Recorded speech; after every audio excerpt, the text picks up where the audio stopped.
This document, which we received as an introductory material, says that at least with the Equal Protection Clause, challengers must prove not only effects of the gerrymandering, but intent.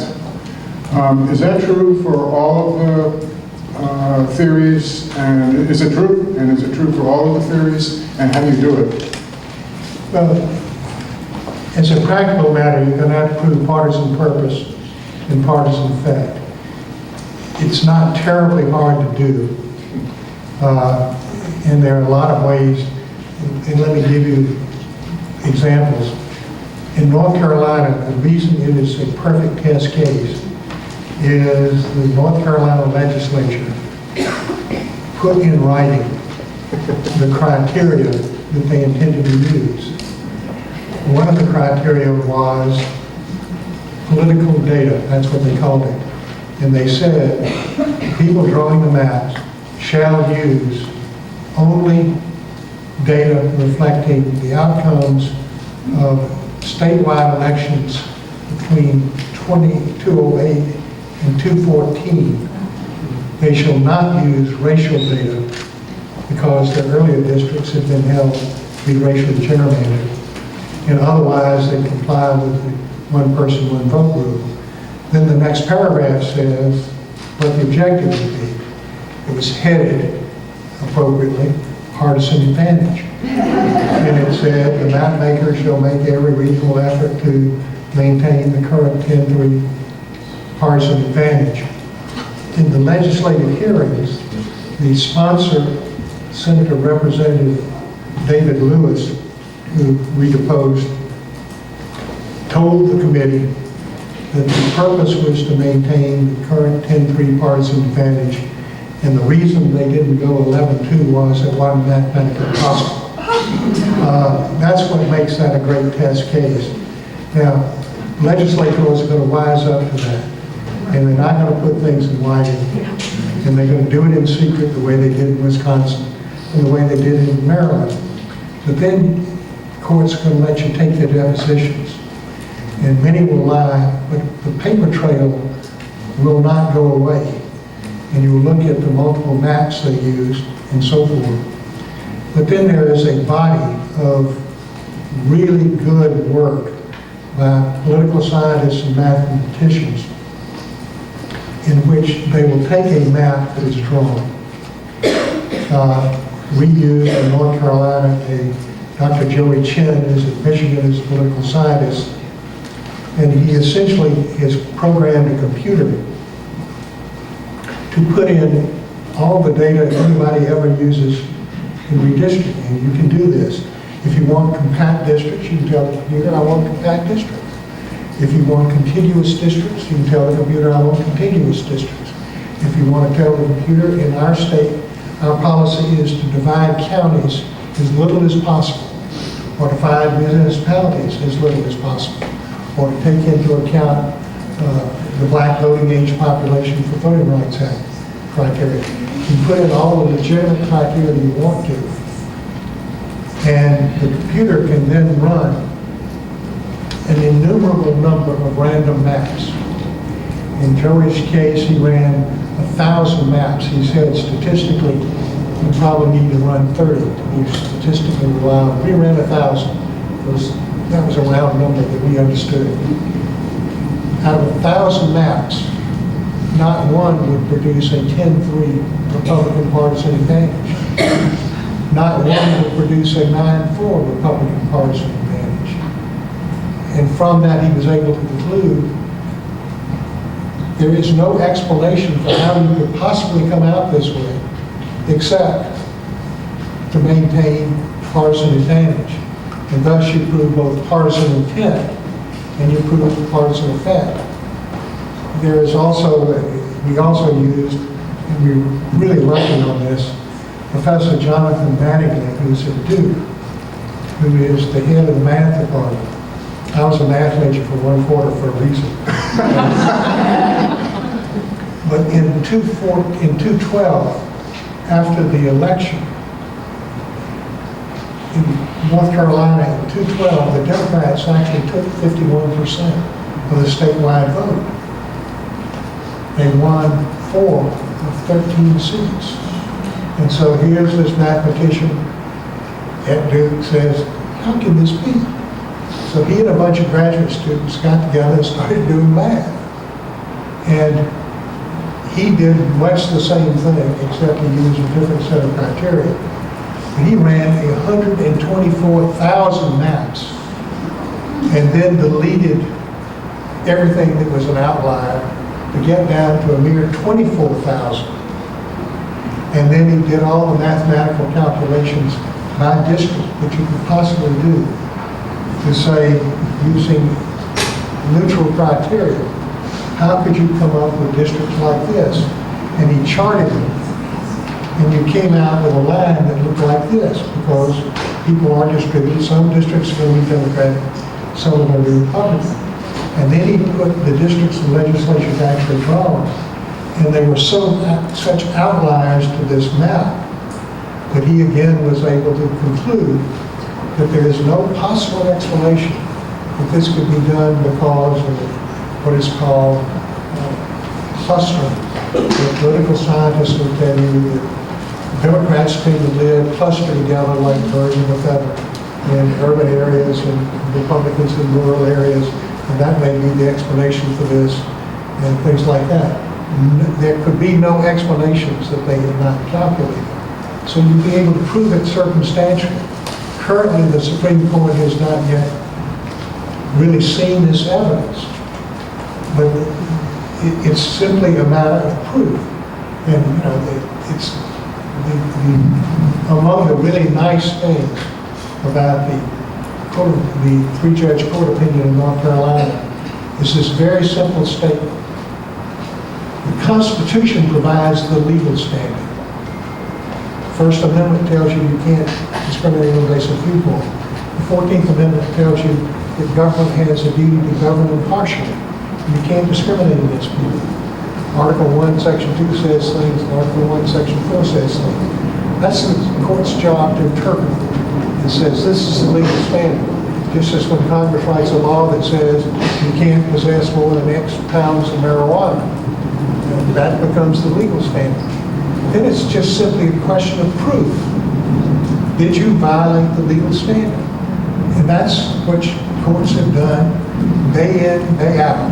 Take the law, take the facts, take the proof, and say, does the proof prove a violation of whether it's a statute or constitutional provision? Well, in the argument in Wisconsin in October, Justice Roberts talked about all this political science gobbledygook. It's not a theory. It's essentially multiple regression analysis and simple math applied in ways that courts can understand. If you'd gone to bed last night, woke up, and looked out as far as you could see and seen 2 feet of snow, you would not have to have seen it snow to know. And that's what this data really does. I'll give you another simple example in North Carolina. We're talking about the wave election in 2018. You know, the Democrats are going to take the House. The way the districts are now drawn in North Carolina, if the Democrats took the same percentage of the vote in 214 to Republicans, 218, Republicans did 216, 53% of the vote. Republicans got 10 of the 13 seats. If the Democrats took 53% of the vote, you know how many seats they pick up in North Carolina? 1. It'll still be 9-4. And that's true in Pennsylvania, where it's a 13-5 split. It's true in Michigan. It's true in Ohio. It's true in Wisconsin. And the Republican majority in the House of Representatives is based on the gerrymandering of those 5 states alone. 35 votes swing in those 5 states alone. So it's provable, it's doable, it's not rocket science, it's not good, probably good, it can be done.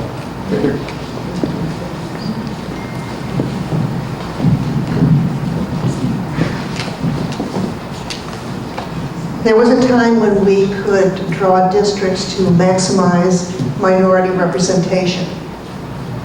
and could manipulate the districts in order to, under the Voting Rights Act, make sure that minorities did get a chance to get actually represented. How does that now figure into what we're looking at in terms of what's gerrymandered? Well, it certainly is going to complicate it. I have to tell you a little history that you already know. We, of course, have the history of racial discrimination in the South, particularly in voting and registration. The Voting Rights Act was passed to do something about that. In about 1980, the Republicans formed a coalition with black legislators to create what we call max black districts. The black folks said, you know, we deserve representation after 150 years of slavery and so forth. And the Republicans said, throw me in that briar patch. So they took and put black voters into districts. The 4th and 5th congressional districts in Georgia were perfect examples to create districts with super black majorities, 70%. So Julian Bond could be elected in the 5th district. To do that, they took black voters out of the 4th district that was represented by elected voters, a liberal Democrat, and made the 4th district virtually all white, and elected Pat Swindle, appropriately named the Congress.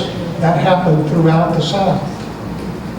And it was a throw me in the briar patch strategy in which there were coalitions between the white Republicans and black legislators to create max black districts. That bleached the surrounding districts, turned them into Republican districts, gave black legislators very safe districts. Well, the Supreme Court, beginning with Shaw v. Reno, started striking down those districts as being racially discriminatory. And now the Supreme Court has set forth limits on the circumstances in which you can do that. They're called attendance factors. In North Carolina, the reason their congressional districts were struck down in 2016 was because they racially gerrymandered 2 congressional districts. Again, their motives were political. They packed the 1st district and the 4th district and set quotas of 51% black voters in those districts. Well, guess what that did? That bleached all the surrounding districts. The court struck that down. And so now, except under these limited circumstances, and we still have clear racial discrimination, but to separate partisan gerrymandering from racial gerrymandering is to engage in mental gymnastics that none of us are capable of, because what the Republicans said in North Carolina was, we weren't trying to discriminate against black folks, we were trying to screw Democrats. That was our objective. And guess what?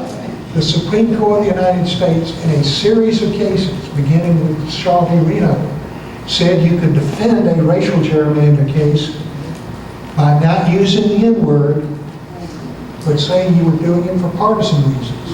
And that's why legislators in North Carolina and other places have thought as long as they used partisanship as their verbiage and stayed away from race, they could accomplish their political objectives. That's what Roy Barnes did in 2000 when he gerrymandered the state legislature. He used partisanship throughout. And of course, a 3-judge court held it unconstitutional. So there's a concern with, at least as you know here in Georgia, a number of counties and school boards and stuff that have nothing but at-large voting, which dilutes the chances of a minority ever being elected to a school board or a county commission. Well, those can all be successfully challenged if you can prove that the county preserved at-large voting in order to maintain a all-white county commission. And you've had Republican district judges, Tim Batten, strike down the at-large districts in a number of counties. And they can all be challenged. And providing minority representation is a legitimate state interest that will justify taking into account race.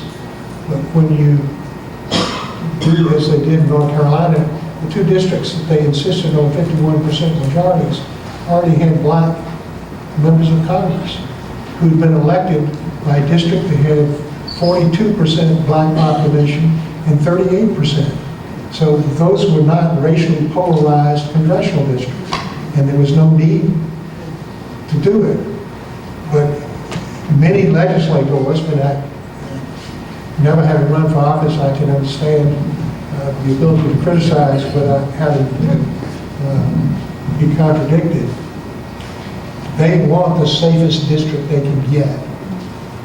If you can make a 70% district, Democratic congressman would love you for it. But the way you gerrymander districts is you pack the opposing party into as few districts as possible and give them supermajorities and waste a lot of their votes. And then you segregate the rest of their voters like dealing a set of cards, all to losing hands, among the rest of the state, in which they'll be outvoted. It doesn't make any difference whether they vote or not, because they have no chance of winning. Thank you all for being here today. We appreciate it very much. This is a question for Senator Parent. Can you go over exactly what House Bill 515 was and what made the difference for the people of the state? Sure, thanks for the question. So in House Bill 515, they were moving, I think, they were making changes to 9 districts, but the ones that were only 4, changes were being made to 4, swapping voters between them to basically take Democrats out of those districts and swap in Republicans to try to ensure that those 2 Republican incumbents would continue to be reelected.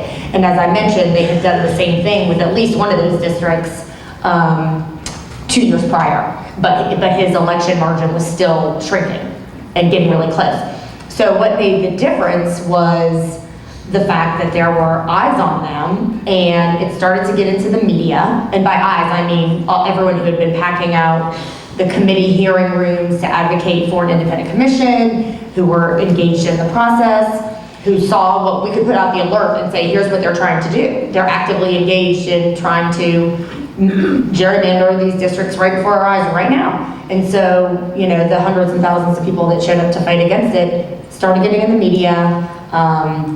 I think somewhere like 20 groups sent a joint letter saying, if you do this, we will immediately sue. And you know, you are on you don't have a legitimate basis for doing this. And I believe former Attorney General Holder weighed in. They just got spooked. They knew that what they were doing was illegal. They knew it made them look bad, and they ultimately decided not to do it. Thank you.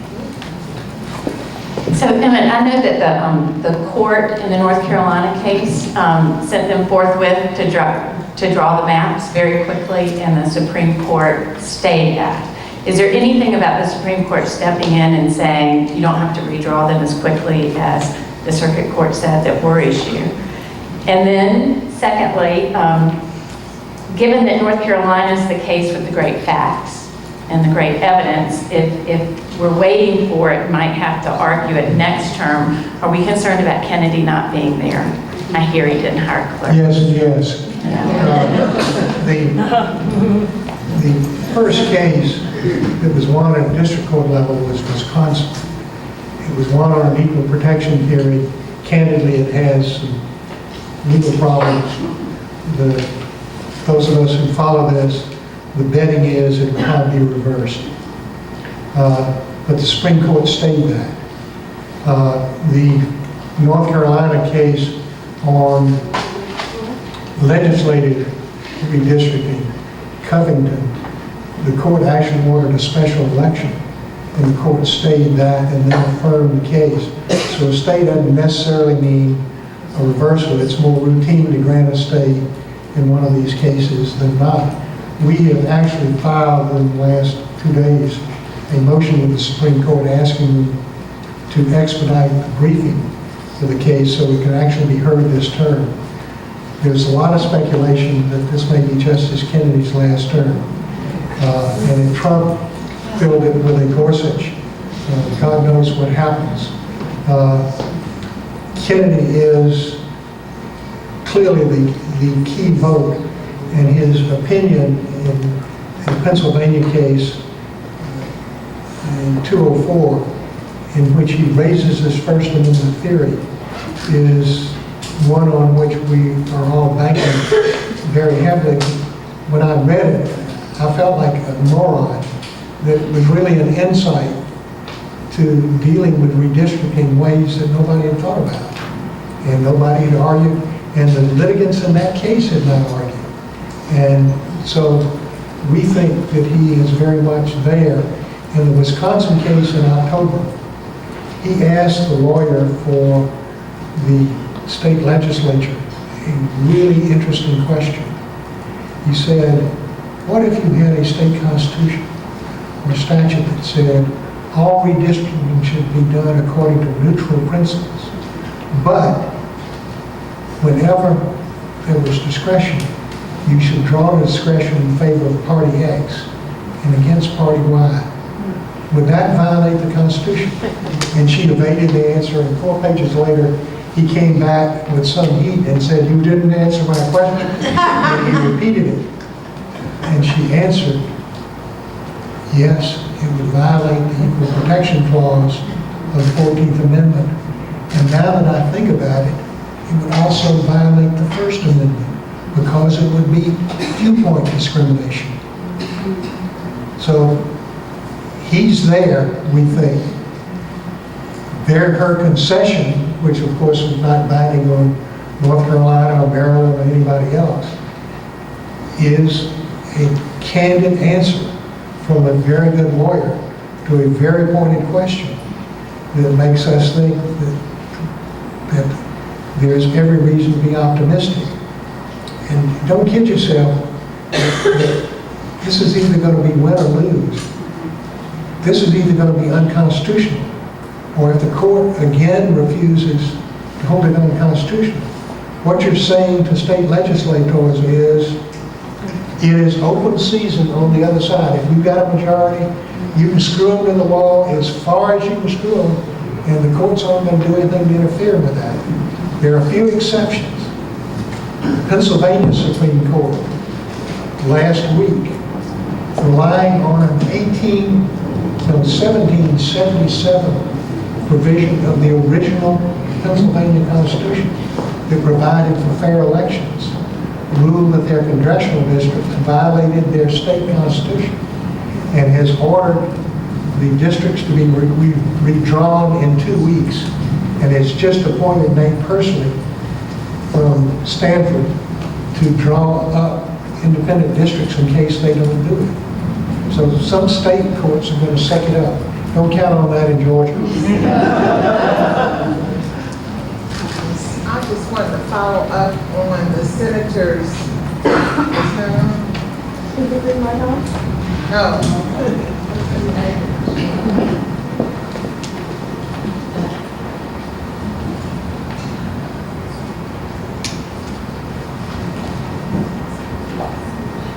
I just wanted to follow up on the senator's point about the census. Several months ago, they fired the director of the Bureau of Census, and they cut the funds almost in half.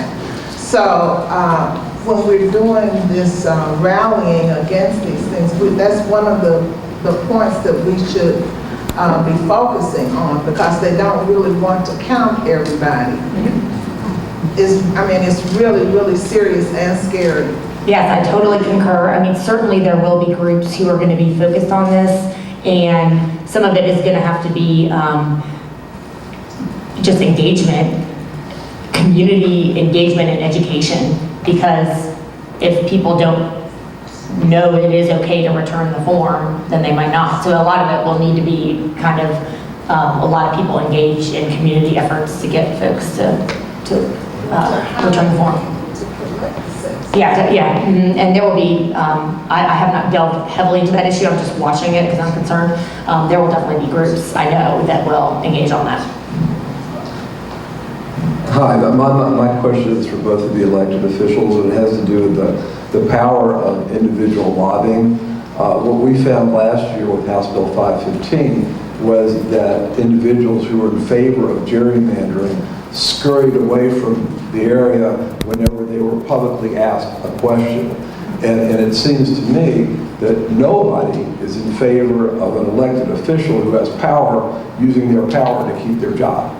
Only 4% of Americans are in favor of this type of gerrymandering, at least according to the Harris poll of 2013. So from your perspective, do you think it'd be worthwhile to use this issue not only with Democratic challenges against Republicans, but also for primary challenges against existing Republicans? Because last year, 100% of House Republicans voted in favor of House Bill 515. 100%, and 5 members of the Senate. And it seems to me that they could be attacked, and this is for both of you, attacked from each side, from their primary opponent and from the general election opponent, based upon their support of a gerrymandered bill. Well, I agree with you, but actually I want to see if Mr. Cannon has any thoughts on this, on building the necessary bipartisan coalition to actually get it done. Because they're ahead of us, and so I want to know what's worked. Thanks, Senator. We've done, because we've got folks that are good on this issue, folks that are bad. Interestingly enough, the Senate Republicans lead the charge for redistricting reform in Virginia, and the House Democrats lead the charge for redistricting reform in Virginia. So we're an odd duck. But what we do is we've got these great yard signs that say, "You've been gerrymandered," and then "One Virginia 2021" underneath it. We use them at the polling places to collect signatures when people go to vote, but we also take them to these small meetings where we get 5 or so meetings, and you go meet with a senator like Senator Parent who supports this, have a conversation with her, take a picture with the sign with her there, tweet it out, tag her in it, say how grateful we are for her support for fair redistricting, and then you keep doing that. So yeah, so you get more people that, you thank the people who are really good, because this isn't a sexy issue. I don't think anybody's giving you massive amounts of campaign cash to advocate for this, Senator. That you're doing it because it's the right thing. And then for those folks who aren't, you're right, they'll squirrel away on you when you can, but most of them have a town hall. Pack it. Send people to those town halls. Get them on Facebook, on Twitter. They will respond to it, and they'll start to craft their response, and then you guys can learn from that and evolve. But I think you got to be aggressive on social media and on Twitter, and on the town halls. Yes. Going to the Republicans, I'm talking about Georgia right now, extremely effective. My name's Mary Margaret Oliver. I'm elected to the House. And the reason this issue has grown this crowd and gotten this interest right now is so fabulous to me, because redistricting commission was introduced in the House when Stephanie Stuckey and I did so 10 years ago. The Republicans do feel vulnerable on this. They feel vulnerably personally because it affects them in their district. It is personal to the elected folks. And the more they're asked directly, do you support gerrymandering, however you phrase that question, the more they're going to understand that people like you are really coming out on this issue for the first time in a significantly different way.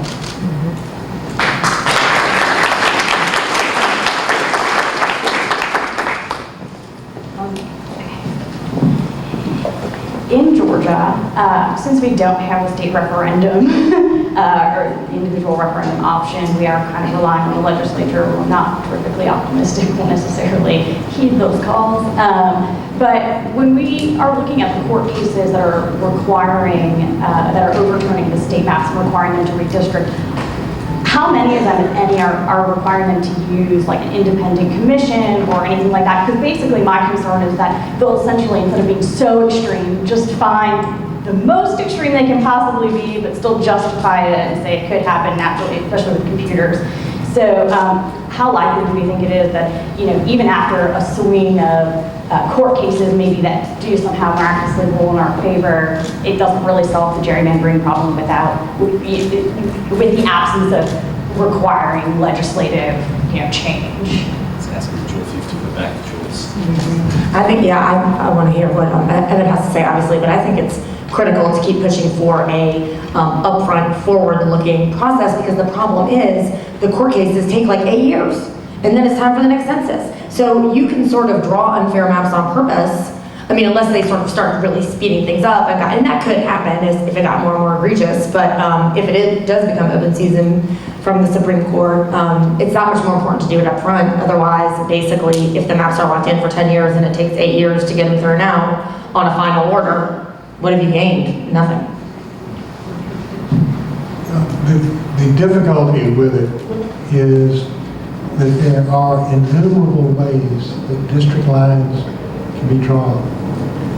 There are no particular ways they can be drawn. The only limitations you can put is to say there's some things you can't do. And you obviously couldn't draw lines to create Baptist districts and Jewish districts and Methodist districts. So why should you be able to do that with political districts? But you cannot discount the number of evasions that will go on. In Florida, they adopted by referendum a constitutional provision that prohibited partisan gerrymandering. What the Republican consultants did was to draw a map in secret. Then when the legislature had these lauded public hearings, we're going to have public hearings, we're going to be transparent and have the public propose maps. The map was proposed in the name of an FSU student who'd never heard of it. And the Republican committee members who were holding the hearing were in on the fix. And guess which map they chose?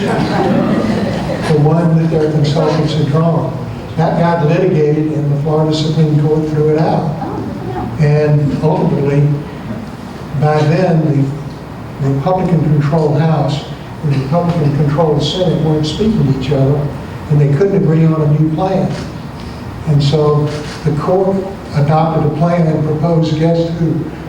By common cause of the legal room and voters.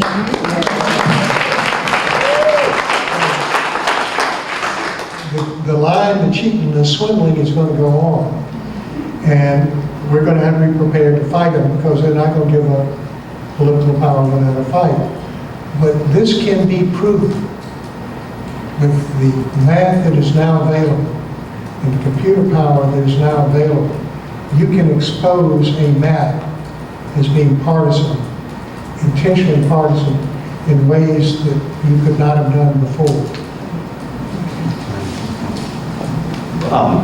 I hear your pessimism about getting it through the legislature.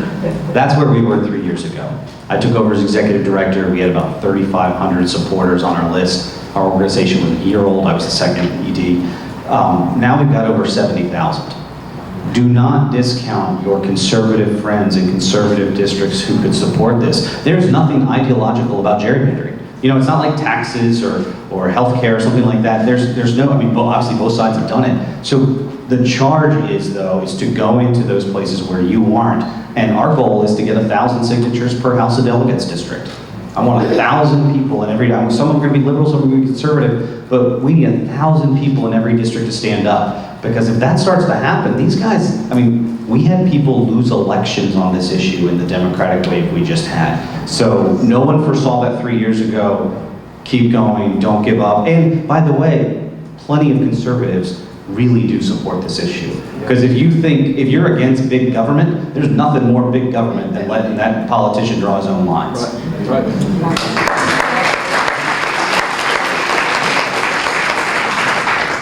Hi, my question is for Bryan.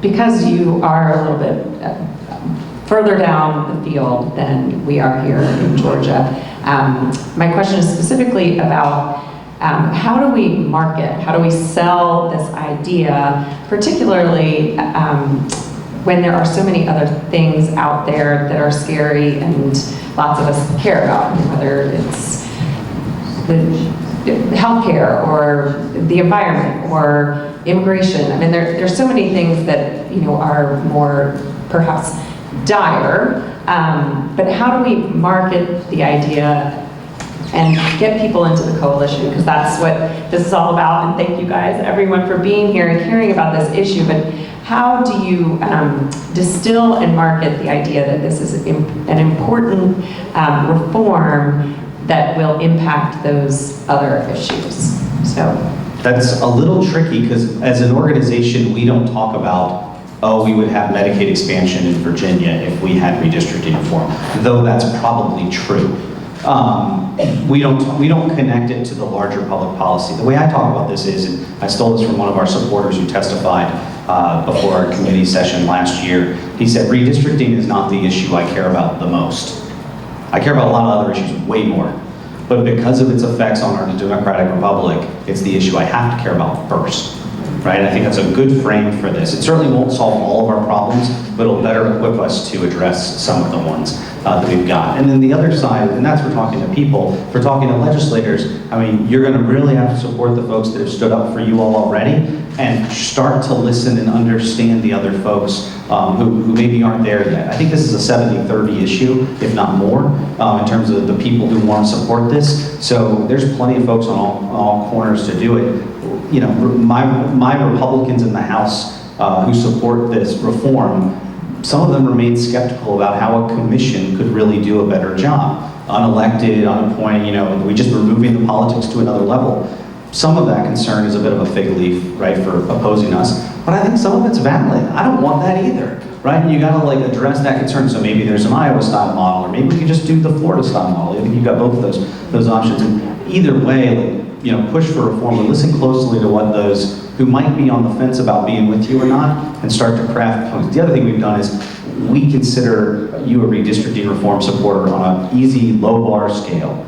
You want to outlaw gerrymandering, right? Like, that's a great step. Now, so within that, we've got people who want commissions or who want this or that, but that's the baseline. So count your friends widely. thank you.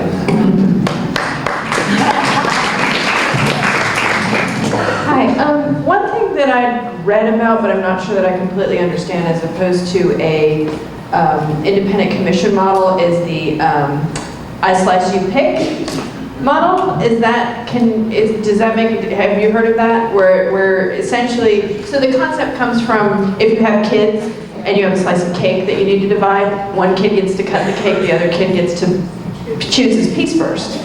So whoever's slicing the cake is going to do an even slice because they're going to get as much as the one who's picking first, if that makes sense.